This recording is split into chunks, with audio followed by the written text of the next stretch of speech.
Hello friends, मैं अनंत कुमार आप सभी का स्मार्ट स्टडी में स्वागत है। कैसे हैं आप लोग? उम्मीद करते हैं आप सभी अच्छे होंगे। हम लोग पढ़ रहे हैं घटना चक्र जीएस पॉइंटर समान अध्ययन को, जिसमें हम लोग देख रहे हैं भारतीय राज्य व्यवस्था को। भारतीय राज्य व्यवस्था में जो है इससे पहले जो है अलग अलग वीडियो के माध्यम से अनेक टॉपिक को करा दिया गया है। अगर आपने नहीं देखा है तो जल्द जाइए अब यूट्यूब के प्लेलिस्ट में, चैनल को प्लेलिस्ट में जाइए और वहाँ से सभी वीडियो को देख लीजिए। चलिए हम लोग आगे बढ़ते हैं कि आज इस टॉपिक को बढ़ाते हैं, आगे टॉपिक को बढ़ाते हैं और क्या पढ़ने वाले हैं उस टॉपिक को हम लोग देखेंगे। ठीक है, आगे जाने से पहले अगर इस चैनल पर आप नए हैं तो चैनल को सब्सक्राइब कर लीजिए और बेल आइकन का बटन तो दबा ही लीजिएगा, जिससे नोटिफिकेशन जो है सभी जो है आपके पास पहुंचेगा। चलिए हम लोग आगे देखते हैं। आज का हमारा पहला टॉपिक यानी आज का वीडियो में हम लोग दो टॉपिक पढ़ेंगे, राज्य के नीति निदेशक तत्व। इसके बाद हम अगले टॉपिक की ओर चलेंगे। तो पहला टॉपिक हमारा जो है आज का राज्य के नीति निदेशक तत्व। इससे क्वेश्चन आपका हर एग्जाम में पूछता है, इसलिए वीडियो को आप लास्ट तक देखिएगा। दोनों टॉपिक जो कराया जाएगा आज वो इम्पोर्टेंट है।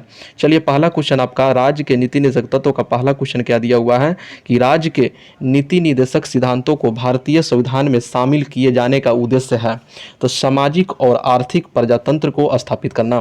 राज्य के नीति निदेशक सिद्धांतों का उद्देश्य क्या है तो एक कल्याणकारी राज्य की स्थापना करना, सामाजिक आर्थिक और सुनिश्चित करना, न्याय को सुनिश्चित करना, सामाजिक आर्थिक और एक धर्म निरपेक्ष राज्य की स्थापना करना। तीन जो है आप निदेशक सिद्धांतों का उद्देश्य है। राज्य के नीति निदेशक तत्व। राज्य के नीति निदेशक तत्व सहज अध्ययन के लिए कौन से भागों में विभाजित किए जा सकते हैं तो समाजवादी, उदार बौद्धिकतावादी और गांधीवादी। संविधान के भाग 4 में अंतर्विष्ट राज्य के नीति निदेशक तत्वों के बारे में सही कथन क्या है तो सही कथन जो है सभी सही कथन दिया हुआ है। आपका पहला दिया हुआ है कि ये तत्व देश के सामाजिक आर्थिक लोकतंत्र की व्याख्या करते हैं। इन तत्वों में अंतर्विष्ट उपबंध किसी न्यायालय द्वारा परिवर्तनीय नहीं है। इस भाग में अधिकथित सिद्धांत राज्य के द्वारा कानून बनाने को क्या है प्रभावित करेंगे।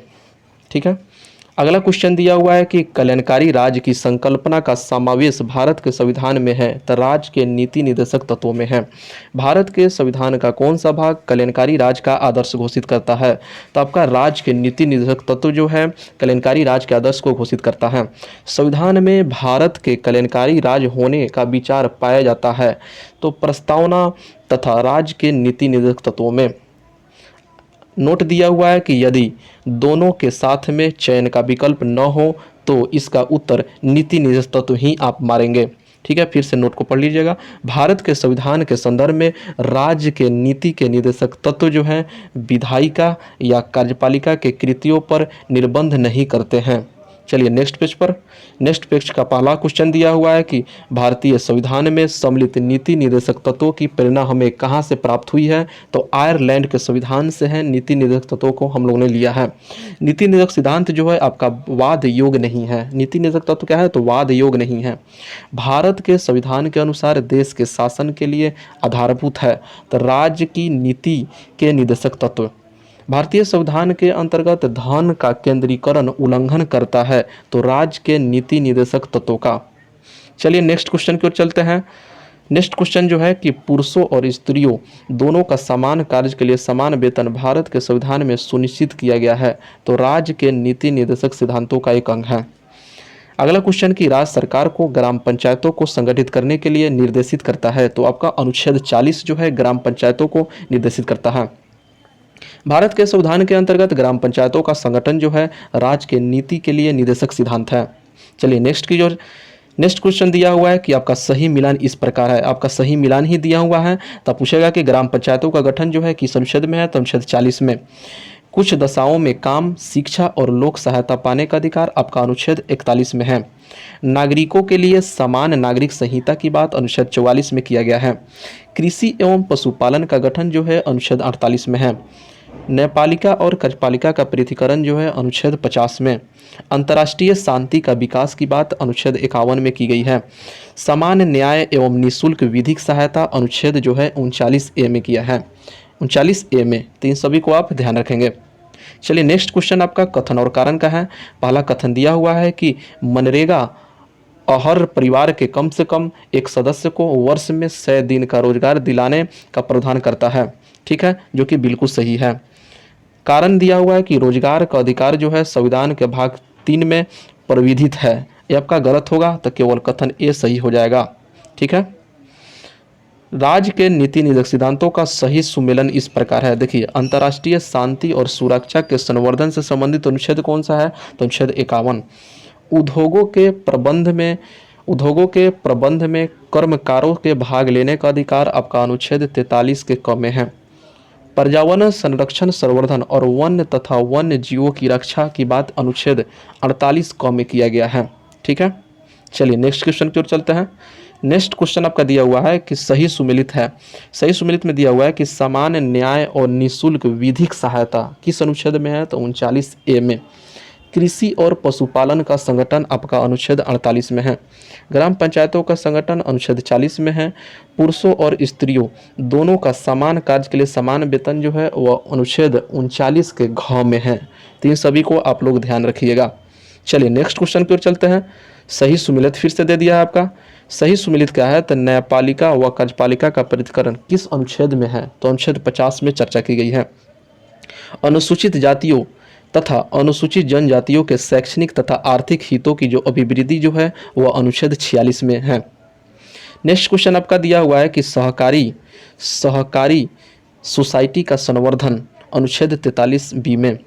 ग्राम पंचायतों का गठन और उन्हें स्वायत्त शासन की इकाइयों के रूप में कार्य करने का योग बनाना अनुच्छेद 40 में। ठीक है। नेक्स्ट क्वेश्चन आपका दिया हुआ है कि 42वें संविधान संशोधन द्वारा किस अनुच्छेद के माध्यम से श्रमिकों की प्रबंध में भागीदारी सुनिश्चित की गई है? तो अनुच्छेद 43A। नेक्स्ट क्वेश्चन की 42वें संविधान संशोधन द्वारा नीति निर्देशक तत्वों में जोड़े गए अन्य प्रावधान क्या है? देख लेते हैं क्या प्रावधान है। तो प्रावधान दिया गया कि शोषण से बच्चों एवं अल्पवयों की सुरक्षा अनुच्छेद 39 समान न्याय तथा निःशुल्क कानूनी सलाह जो कि 39 क में है अनुच्छेद में। पर्यावरण का संरक्षण एवं संवर्धन तथा वन एवं वन्य जीवों की रक्षा अनुच्छेद 48 के क में। ठीक है, प्रावधान है। नेक्स्ट क्वेश्चन आपका दिया हुआ है कि नेक्स्ट क्वेश्चन कि भारत में न्यायपालिका का कार्यपालिका से पृथक्करण किससे व्यादेशित है? तो राज्य के नीति निर्देशक तत्व के अनुच्छेद 50 द्वारा। भारत के संविधान में अंतर्राष्ट्रीय शांति और सुरक्षा की अभिवृद्धि का जो उल्लेख है राज्य की नीति के निर्देशक तत्वों के अनुच्छेद की बात करें तो 51 में। भारत की विदेश नीति से संबंधित है तो अनुच्छेद 51 विदेश नीति से संबंधित है। अगला क्वेश्चन कि संविधान जिनके शोषण के विरुद्ध अधिकार स्वीकृत करता है तब बच्चे, स्त्रियां तथा जनजातियां। राज्य के नीति निर्देशक तत्व जो है तो क्या है? तो मद्य निषेध, बी में गौ संरक्षण, 3 में पर्यावरण संरक्षण 14 वर्ष की आयु तक के बच्चों को निःशुल्क शिक्षा अब नीति निर्देशक तत्व नहीं बल्कि वह मूल अधिकार बन गया है। चलिए आगे देखते हैं।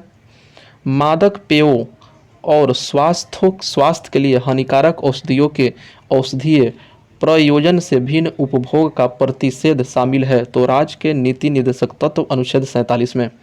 राज्य के नीति निर्देशक सिद्धांत मौलिक अधिकारों से भिन्न है क्योंकि निर्देशक सिद्धांत परिवर्तनीय नहीं है जबकि मौलिक अधिकार न्यायालय द्वारा परिवर्तनीय है, इसके द्वारा भिन्न है।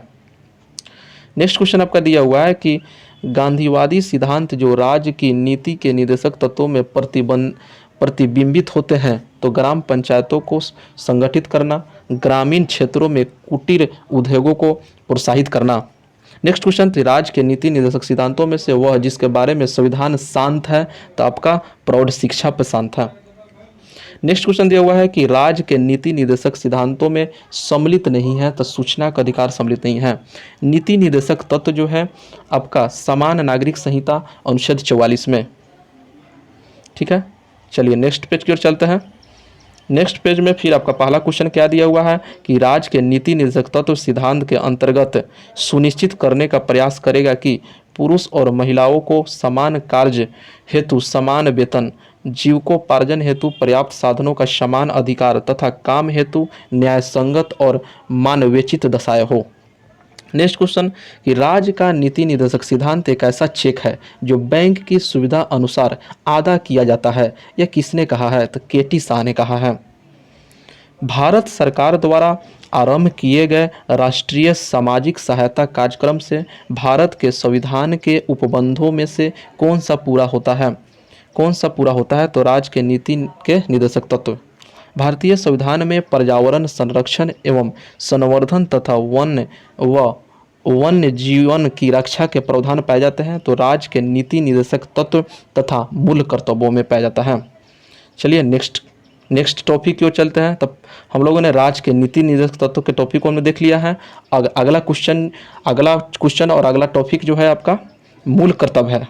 मूल कर्तव्य का आपका पहला क्वेश्चन क्या दिया हुआ है कि भारत के प्रभुता, एकता और अखंडता की रक्षा करने और उससे अक्षुण्ण रखने के मूल कर्तव्य को रखा गया है। तो तीसरे स्थान पर अनुच्छेद 51 के क के तहत उपखंड ग में। नेक्स्ट क्वेश्चन कि भारतीय संविधान के 42वें संविधान संशोधन विधेयक द्वारा मूल कर्तव्यों को सम्मिलित किया गया, तो अनुच्छेद 51A यानी 51 के क में सम्मिलित किया गया। भारतीय संविधान में मूल कर्तव्य शामिल किए गए हैं, तो स्वर्ण सिंह समिति के संस्तुति पर मूल कर्तव्यों को शामिल किया गया है। स्वर्ण सिंह समिति 1976 के सदस्यों में शामिल थे AR अंतुले, S रे, CM स्टीफन। संविधान में नागरिकों के मूल कर्तव्यों की व्यवस्था की गई है, तो 1976 के 42वें संविधान संशोधन के द्वारा 3/1/1977 से। भारत के संविधान का वह भाग जिसमें मौलिक कर्तव्य उल्लेखित है, तो भाग 4 के ए यानी 4 के क में भारतीय नागरिकों के लिए 10 मौलिक कर्तव्य संविधान में जोड़े गए हैं। किस संविधान संशोधन द्वारा? तो 42वें संविधान संशोधन द्वारा, स्वर्ण सिंह समिति के द्वारा। मौलिक कर्तव्यों से संबंधित सही कथन क्या है? तो उन्हें संवैधानिक प्रक्रिया से ही बढ़ाया जा सकता है। अस्पष्ट विधियों की व्याख्या के लिए उनका उपयोग किया जा सकता है। किसी विशिष्ट कर्तव्य का पालन करना संवैधानिक कानून के क्षेत्र में आता है, जिसे न्यायालय निश्चित करता है। नेक्स्ट क्वेश्चन आपका दिया हुआ है कि भारतीय संविधान के अंतर्गत मौलिक कर्तव्य नहीं है, तो आम चुनावों में मतदान जो है मौलिक कर्तव्य नहीं है। भारत में मौलिक कर्तव्य है, तो हमारी मिली जुली संस्कृति की समृद्ध विरासत को संरक्षित करना। क्या है? संरक्षित करना एक नागरिक के मूल कर्तव्यों में शामिल है। देख लेते हैं क्या शामिल है। प्राकृतिक पर्यावरण की रक्षा और उसका संवर्धन, स्वतंत्रता के लिए हमारे राष्ट्रीय आंदोलन को प्रेरित करने वाले उच्च आदर्शों को संजोए रखें और उनका पालन करें। वैज्ञानिक दृष्टिकोण यानी और मानववाद और ज्ञानार्जन तथा सुधार की भावना का विकास करें। ठीक है, हमारा मूल कर्तव्य है नागरिक का।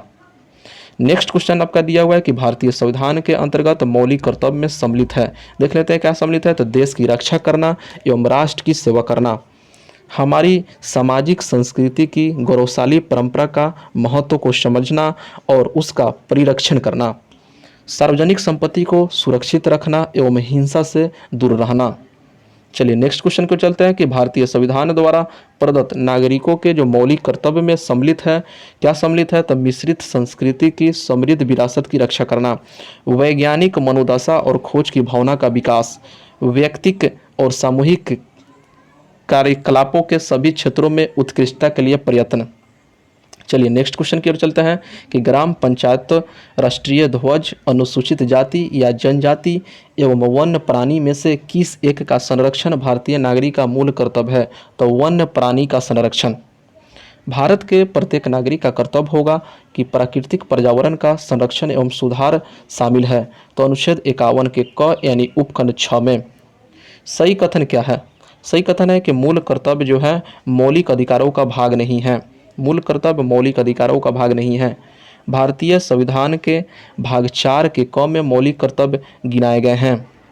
अनुच्छेद 51 के ए प्रत्येक भारतीय नागरिक के मौलिक कर्तव्यों की व्याख्या करता है। भारतीय संविधान में वर्तमान की बात करें तो मौलिक कर्तव्य की संख्या 11 है। भारतीय संविधान के भाग 4 यानी मौलिक कर्तव्य में वर्णित है तो राष्ट्रीय ध्वज का आदर करना, भारत के सभी लोगों के मध्य भाईचारे का भाव विकसित करना और हमारी समग्र संस्कृति की मूल्यवान धरोहर की उसे रक्षा करना। भारतीय संविधान के अंतर्गत मूल कर्तव्य नहीं है। लोक चुनावों में मतदान करना जो है मूल अधिकार मूल कर्तव्य नहीं है। सही सुमिलित दिया है कि नागरिकता जो है आपका भाग 2 में है। मूल अधिकार की बात करें तो आप भाग 3 में है। राज्य के नीति के निर्देशक तत्व की बात करें तो भाग 4 में है। और मूल कर्तव्य की बात करें तो भाग 4 के ए में तो है मिलान करने के लिए दे दी जाता है। अगला क्वेश्चन कि भारत के प्रभुता, एकता और अखंडता की रक्षा करे और उसे अक्षुण्ण रखे, यह उपबंध किया गया है। तो आपका मूल कर्तव्य में सही सुमिलित किस प्रकार है देख लेते हैं। पहला दिया हुआ है कि अंतर्राष्ट्रीय विधि के प्रति आदर बढ़ाना, जो है आदर बढ़ाना यानी अनुच्छेद 51 के ग में है। प्राणियों के प्रति दया भाव रखना अनुच्छेद 51 के क के 6 में है। ज्ञानार्जन और सुधार की भावना का विकास अनुच्छेद 51 के क यानी ज में है, 51 के क के ज में है। राज्य की लोक सेवाओं में न्यायपालिका अनुच्छेद न्यायपालिका को कार्यपालिका से प्रीति करना अनुच्छेद 50 में है। तो राज्य के लोक सेवाओं में न्यायपालिका और कार्यपालिका से प्रीतिकरण जो है अनुच्छेद 50 में है।